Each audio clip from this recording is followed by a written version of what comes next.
So I just received from Amazon my progressive suspension pump, and there it is.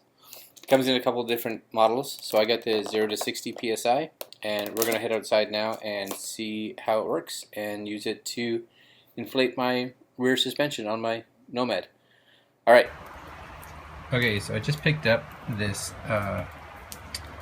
pump, an air pump, for my rear suspension, so it's a suspension pump, and the company is Progressive, I believe it is, that sells these. So it's a lossless pump, so that the pump doesn't lose air when you detach it.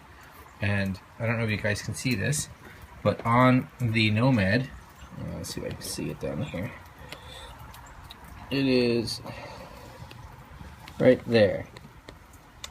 You can see the valve coming out. So there's one of these on both sides, and what I'm going to do is we're going to attach this, and you can get this pump with the different dials on it, so anywhere from 0 to 30 up to 0 to, I don't know, 120 or 240, something like that.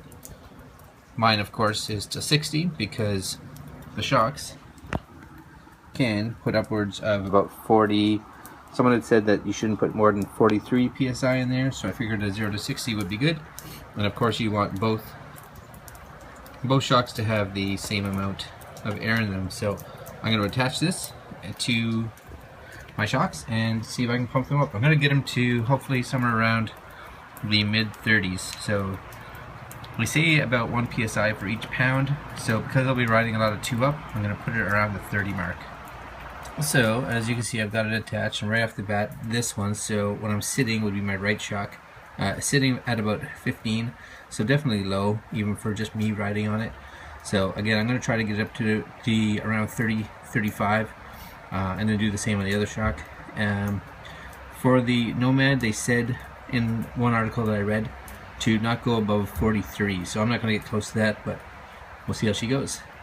Alright, so if I can tell, what you do is you pump it up. You'll see I got it to about 35 right there.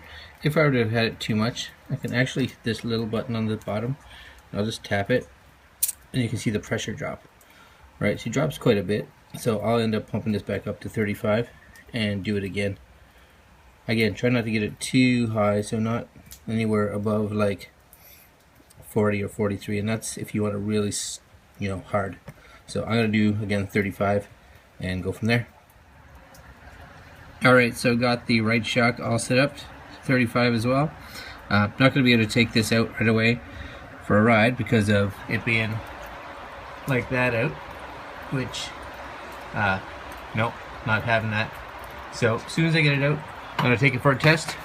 But again, the nice thing about this is that, see if I can get my hand in there, is that it's a lossless, so I can take this out and it doesn't lose any air when I'm pulling it. So when I got it up to 35, it'll stay at 35. So there we go, guys. Got my shocks all nice and filled properly. Should be good for 2-up.